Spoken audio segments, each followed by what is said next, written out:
तो सबसे पहले आप सभी इन कमेंट्स को पढ़िए।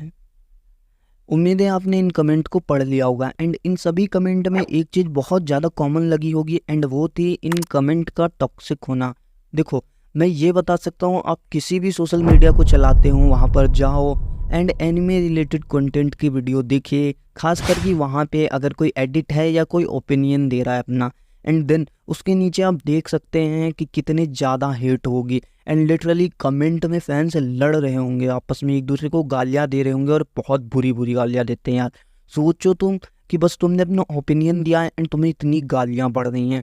इंडिया में एनिमे फैंडम्स का कल्चर बहुत ज़्यादा बढ़ चुका है एंड उनका टॉक्सिक होना बहुत आम हो चुका है। एक तो जो बहुत ज़्यादा पॉपुलर एनिमे होते हैं उनके पास बहुत बड़ी फैंडम होती है एंड उनमें से जो मेजर पार्ट होता है वो टॉक्सिक होता है। उनका मानना बस यही होता है, उनको जो एनिमे पसंद है वो सबको पसंद होना चाहिए। कोई उसके खिलाफ जाता है तो वो उसकी वाट लगा देते हैं एंड इतनी गालियां देते हैं कि आप सोच भी नहीं सकते हैं। एंड इंस्टाग्राम पे तो ये कल्चर बहुत ज़्यादा फेमस हो चुका है। एंड एक बात बताऊं, इंडियंस का किसी भी चीज़ के साथ ऑब्सेस्ड होना बहुत आम है, फिर चाहे वो बात पबजी की हो, फ्री फायर की हो, बीटीएस की हो एंड एनिमे की। लेकिन हम इस वीडियो में जो बात करने वाले हैं वो ऐसी 6 फैंडम्स के बारे में बात करेंगे जो काफ़ी ज़्यादा टॉक्सिक है। वैसे मैं बता दूं, मैंने 8 महीने से कोई वीडियो नहीं डाली थी एंड उसका भी मेजर रीज़न ये था, मेरे एग्ज़ाम चल रहे थे। भाई तू क्यों बता रहा है, तेरे तो कोई फॉलोअर्स भी नहीं है ज़्यादा। हाँ यार, फिर भी बताना पड़ता है थोड़ा बहुत। करते हैं वीडियो को स्टार्ट। लास्ट से शुरू करें तो लास्ट में आता है वन पीस। देखो, वन पीस की फैंडम बहुत ज़्यादा बड़ी है, लेकिन आज तक हम सबको ये नहीं पता चला वन पीस का ट्रेजर क्या है। देखो, अभी तक कोई ढूंढ ही नहीं पाया उसे, लूफी भी पूरी कोशिश कर ही रहा है, लेकिन फैंस की थ्योरीज इतनी घटिया हैं और इतनी अजीब अजीब थ्योरीज ये निकाल लेते हैं हर हफ्ते कि तुम सोच भी नहीं सकते। एंड क्रोकोडाइल को क्रोकोमॉम बना दिया था एंड ये थ्योरी तो बहुत ही ज़्यादा पॉपुलर हुई थी। सच में सोच सकते हो क्या घटिया थ्योरी थी।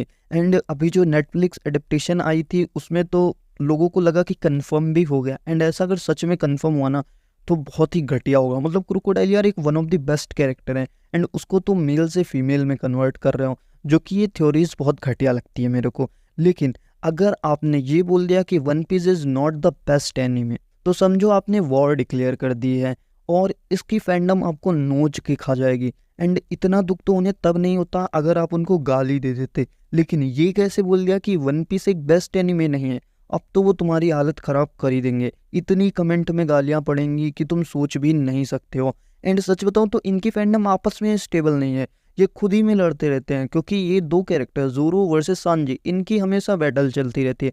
देखो, एनिमे में वो लड़ते हैं ठीक है, इनकी फैंडम बाहर भी लड़ रही है।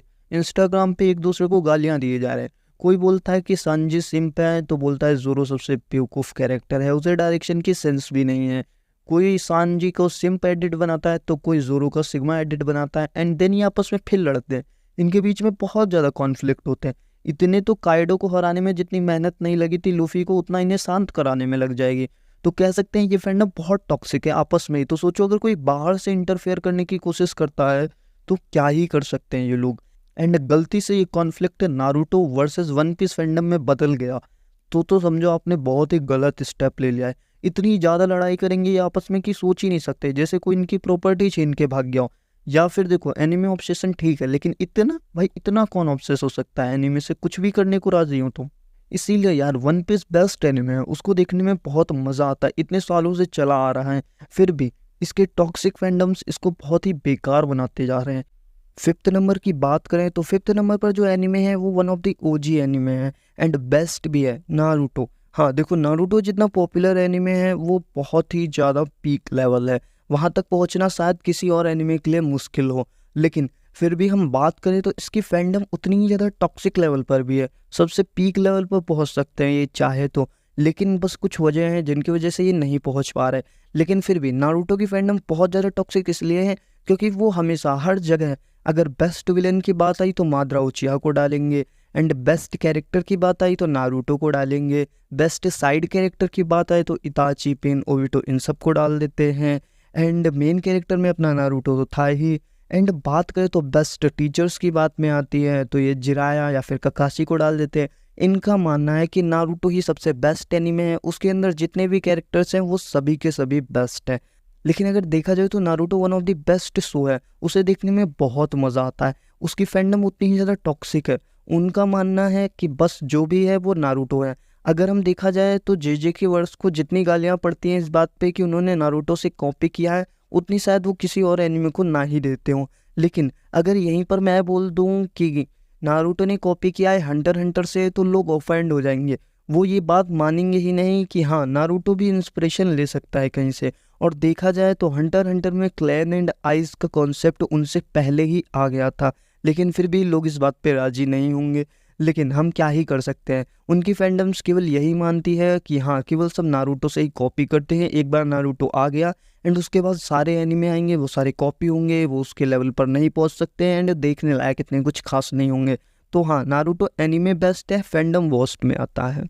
देखो अगले एनिमे पे पहुंचने से पहले एक छोटी सी बात कहना चाहूँगा। आप अगर ऐसी एनिमे टी शर्ट जो आप अभी अपनी स्क्रीन पर देख रहे हैं बाय करना चाहते हैं, तो कमेंट में एक लिंक है, वो एक स्टोर की लिंक है एंड आप वहाँ से बाय कर सकते हैं। तो देखो 4th नंबर पर जो एनिमे है वो आता है बिग 3। देखो बिग 3 मतलब कि Naruto, Bleach and One Piece. अब मैंने यहाँ पर स्पेसिफिक ब्लीच को नहीं रखा, बल्कि मैंने पूरा का पूरा बिग 3 को रख दिया है। लेकिन फिर भी आप ये सोच रहे होंगे ऐसा क्यों किया, क्योंकि चाहता तो मैं ब्लीच यहाँ पर रख सकता था, क्योंकि मैंने पहले ही नारुतो और वन पीस के बारे में बात कर ली है। तो देखो ब्लीच फेमस तो है, लेकिन बिग 3 में वो इतना पॉपुलर नहीं है एंड लोग उसे बहुत कम देखते भी है, इसीलिए उसकी फैंडम अभी तक मैंने जहाँ पर स्क्रॉल किया है इतनी टॉक्सिक नहीं मिली है। देखो जितना भी बिग 3 के अंदर कंटेंट है, यानी कि Naruto, One Piece and Bleach है, ये तीनों मिलकर अगर किसी से लड़ रहे हैं मतलब दूसरी फैंडम से, तो इनका मानना है इन्हें जीतना ही चाहिए। बिग 3 फैंडम का मानना होता है कि बिग 3 यही 3 सबसे बेस्ट एनिमे हैं एंड न्यू जनरेशन जितने भी एनिमे हैं वो उनकी टक्कर नहीं कर सकते हैं एंड वो सब वेस्ट है, मतलब वो कॉपी करते हैं उन बिग 3 से। देखो जेजे को तो हर तरफ से ही गालियां पड़ती हैं। ब्लीच वाले कहते हैं कि उन्होंने उरारा का स्टाइल कॉपी किया था जब गोजू के लिए वो बैरियर बनाया गया था। नारुतो वाले तो यही कहते रहते हैं कि पूरा ही कॉन्सेप्ट कॉपी कर लिया। तो अगर बिग 3 इतनी ही बेस्ट एनिमे है तो उनको किसी से मत कंपेयर करो, तुम खुद देखो, एंजॉय करो और दूसरों को उनके बारे में बताओ, ना कि उनको लेके दूसरों से लड़ो। तो मैं कह सकता हूँ बिग 3 की fandom one of the worst fandom है बिल्कुल। ना ही वो डीमन स्लेयर को इज्जत देते हैं, ना ही जुजुत्सु काइसेन को, और माई हीरो एकेडमिया की तो कोई इज्जत ही नहीं है। और उसके बाद देखा जाए तो ज़्यादातर किसी भी एनिमे को कोई खास इज्जत नहीं देते, उनका मानना है कि बिग 3 बेस्ट है। तो अब ऐसी फैंडम का कोई क्या ही कर सकता है। तो देखो 3rd नंबर पर जो फैंडम है वो बहुत ही ज़्यादा पॉपुलर एनिमे की है। मैं बात करूँ जुजुत्सु काइसेन की। देखो जुजुत्सु काइसेन फिलहाल में बहुत ही ज़्यादा पॉपुलर हुआ है एंड जितना ज़्यादा ये पॉपुलर हुआ है उतने ही ज़्यादा इसके टॉक्सिक फैंस भी बढ़े हैं एंड टॉक्सिक फैंस में इसमें स्पेशली गर्ल्स आती हैं। देखो गोजो की जितने भी फैन गर्ल्स हैं वो बहुत ही ज़्यादा टॉक्सिक हैं, ज़्यादातर जैसे कि कह सकते हैं बीटीएस की होती हैं। लेकिन फिर भी अगर हम बात करें तो जुजुत्सु काइसेन में जो सबसे खास उसे बनाता है टॉक्सिक होने में वो है कि ये फैंडम इतनी घटिया है कि इसने इसी के राइटर को मारने की धमकियां दी थी। जी हाँ, जब गोजो मरा था तो जितने भी ज़्यादातर फैंस ने इसके राइटर को मेल किए थे, थ्रेट किया था कि वो उन्हें मार देंगे। आप खुद इमेजिन करो कि आपने कोई चीज़ बनाई है एंड बाद में लोग उसी चीज़ को लेकर कह रहे हैं कि अगर तुमने ऐसा नहीं किया तो हम तुम्हें मार देंगे। कितना बुरा लग सकता है उस इंसान को। एंड ये फैंडम इसीलिए मुझे बहुत ही ज़्यादा सबसे ज़्यादा टॉक्सिक लगती है। मतलब जो राइटर है उसी को मारने की यार कोई कैसे धमकी दे सकता है। देखो अब आगे की जो 2 फैंडम है, मतलब कि 1st एंड 2nd पोजीशन, ये अब आप अपने मुताबिक एडजस्ट कर सकते हैं, क्योंकि इन फैंडम्स का टॉक्सिकपन आपने भी कहीं ना कहीं तो नोटिस किया ही होगा। तो आपको जो ज़्यादा टॉक्सिक लगे आप उसे 1st 2nd पोजीशन दे सकते हैं। पहला ड्रैगन बॉल एंड दूसरी मैं बात कर रहा हूँ वन पंच मैन सीरीज़ के बारे में। देखो ये दोनों ही सीरीज़ काफ़ी बेस्ट है एंड ड्रैगन बॉल तो बहुत पहले से चला रहा है एंड नॉस्टैल्जिया इसके साथ लोगों को हमेशा जोड़ कर रखता है। एंड ड्रैगन बॉल फैंस बहुत अच्छे भी हैं एंड बहुत ज़्यादा टॉक्सिक हैं। उन सभी का मानना है कि गोकू सभी को, जितने भी एनिमे वर्स हैं उन सबको गोकू अकेले हरा देगा। एंड यहीं पर आ जाती है हमारे साइतामा की एंट्री। देखो साइतामा का मेन कॉन्सेप्ट है एक पंच में सबको हराना, सीरियस पंच में। तो लोगों का मानना है कि साइतामा का सीरियस पंच गोकू नहीं सर्वाइव कर पाएगा एंड गोकू फैंस का मानना है कि गोकू साइतामा के पूरे वर्ष को बड़ी आसानी से ख़त्म कर देगा। एंड इन लोगों के बीच में जो वॉर होती है वो बहुत ही भयंकर होती है। मतलब सोशल मीडिया में आपको आए दिन कहीं ना कहीं साइतामा वर्सेस गोकू फैंस की बैटल देखने को मिलती ही रहेगी। लोग कहते हैं कि गोकू जीतेगा, लोग कहते हैं साइतामा जीतेगा। एंड इस बात पर इतनी ज़्यादा टॉक्सिक हो चुके हैं ना ये फैंडम, दोनों की दोनों ही बहुत ज़्यादा टॉक्सिक है। सो कह सकते हैं ये दोनों ही फैंडम मेरे लिए तो बहुत ज़्यादा टॉक्सिक है। फिर भी मुझे ड्रैगन बॉल भी पसंद है, वन पंच मैन भी पसंद है। आपकी अपनी चॉइस है, आपको कौन सा पसंद है। लेकिन अगर देखा जाए टॉक्सिक फैंडम्स का जो मेजर पार्ट है वो इंडियन ही होता है। एंड इसका एक बड़ा रीज़न है कि इंडियंस हर जगह ऑब्सेस्ड हैं। एंड देखा जाए तो BGMI एंड फ्री फायर वाले उधर आपस में लड़ते रहते हैं, BTS haters and BTS fans आपस में लड़ते रहते हैं।